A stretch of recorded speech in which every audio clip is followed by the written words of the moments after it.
2027 के चुनाव में छोटे दल भी काफी अहम है। यूपी की राजनीति में यही छोटे दल जीत और हार का अंतर तय कर सकते हैं।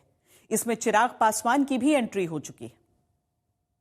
जो प्रयास मेरे नेता, मेरे पिता आदरणीय रामविलास पासवान जी ने किया था, बस सिर्फ इस सोच के साथ आया हूं। मेरे पिता का यहां से चुनाव लड़ना अपने में दर्शाता है कि उत्तर प्रदेश उनके दिल के कितने करीब था। ऐसे में जब आज वो इस दुनिया में नहीं है, उनकी सोच को आगे लेकर जाने का एक ईमानदार प्रयास कर रहा हूं। चिराग पासवान के रूप में उत्तर प्रदेश की सियासत में एक नए छोटे दल की एंट्री हो रही है, जिसका यूपी में कोई सियासी वजूद नहीं है। इसके बावजूद चिराग पासवान सभी सीटों पर विधानसभा चुनाव लड़ने की तैयारी कर रहे हैं। लेकिन सवाल ये है कि क्या ये सिर्फ अपनी पार्टी का राजनीतिक विस्तार है या फिर उनका मकसद समाजवादी पार्टी को दलित विरोधी साबित कर अखिलेश का खेल खराब करना है। झूठ बोलकर इन लोगों ने वोट हासिल किया और आज सबसे ज्यादा प्रताड़ित समाजवादी पार्टी से जुड़े हुए जो असामाजिक तत्व की सोच के लोग हैं, सबसे ज्यादा प्रताड़ित समाज के उसी वर्ग को करने का काम करते हैं। इन्हीं के लोग उसमें सम्मिलित रहते हैं और जब ऐसी घटनाएं घटती हैं तो ये लोग जाना भी जरूरी नहीं समझते। कांग्रेस समाजवादी पार्टी के साथ खड़ी दिखती है, तो यकीनन ऐसे में मैं ऐसे वर्ग की आवाज मजबूती से बनना चाहता हूं जिस वर्ग से मैं खुद आता हूं। अखिलेश के खिलाफ बीजेपी की तरफ से एक और छोटे दल के नेता चुनाव से पहले सक्रिय हैं। उनका नाम ओम प्रकाश राजभर है, जो समाजवादी पार्टी के पीडीए पर हमला करने से लेकर अखिलेश के हिंदुत्व प्रेम को भी छलावा बताते हैं। जो राम का दर्शन करने, भगवान राम का दर्शन करने नहीं गया, वो जिनकी आस्था है भगवान राम के प्रति, उनके प्रति कुठाराघात न कर रहे हैं। ना तो ये राम का दर्शन करने गए मंदिर अयोध्या भगवान राम का, और ना तो कृष्ण का गए। ये दुविधा में दोनों गई, माया मिली न राम। ना तो इनको राम जी मिल पा रहे हैं, ना तो कृष्ण जी मिल पा रहे हैं, मौलाना जी मिल जा रहे हैं। ओपी राजभर योगी सरकार में पंचायती राज मंत्री हैं, जिनकी पार्टी पिछले चुनाव में बीजेपी के खिलाफ थी, लेकिन अब वो योगी सरकार की वापसी के दावे के साथ 2027 में अखिलेश की 27 सीट की भी नहीं आने के दावे करते फिर रहे हैं। हम 5 लोग हैं, मिलकर के चुनाव लड़ेंगे।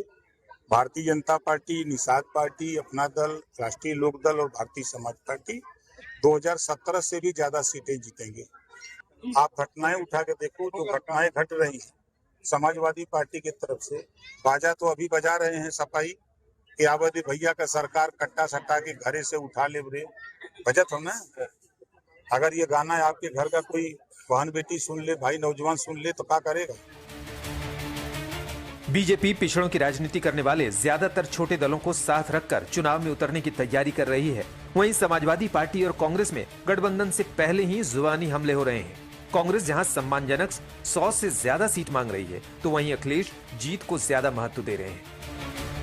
हमने 2024 में दिखा तो दिया आपको, 2024 में आपको 37 सीटें जितवाई, हमने जितवाया ना।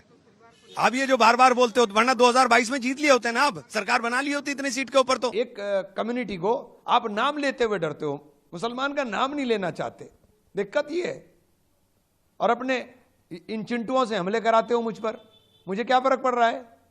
जिनका आप नाम ले रहे हैं वो कभी जिंदगी में चुनाव नहीं जीत सके, क्या है वो। 2024 में समाजवादी पार्टी और कांग्रेस ने मिलकर बीजेपी को पीछे ढकेल दिया, लेकिन 2027 में वो एक साथ आएंगे, इसे लेकर अभी तक कुछ भी साफ नहीं है। तो देखिए, बड़े छोटे का सवाल नहीं है। अगर बड़ा छोटा ही माना जाए तो उत्तर प्रदेश में तो समाजवादी पार्टी बड़ी है।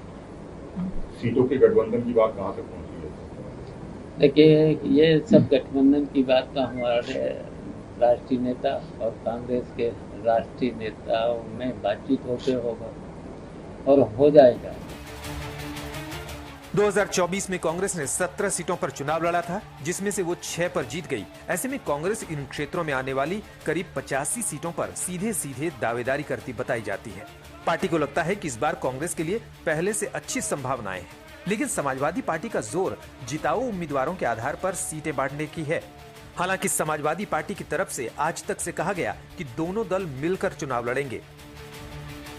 हम लोग चाहते हैं, हमारे राष्ट्रीय अध्यक्ष जी चाहते हैं कि 2027 में गठबंधन हो, गठबंधन के आधार पर चुनाव लड़ा जाए। और ये गठबंधन हमारे राष्ट्रीय अध्यक्ष अखिलेश यादव जी और कांग्रेस के बड़े नेता, राष्ट्रीय नेता राहुल गांधी के बीच वार्ता से तय होगा।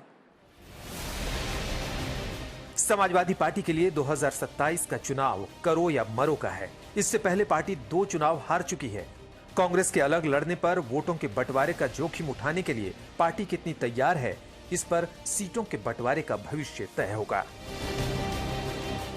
आज तक ब्यूरो।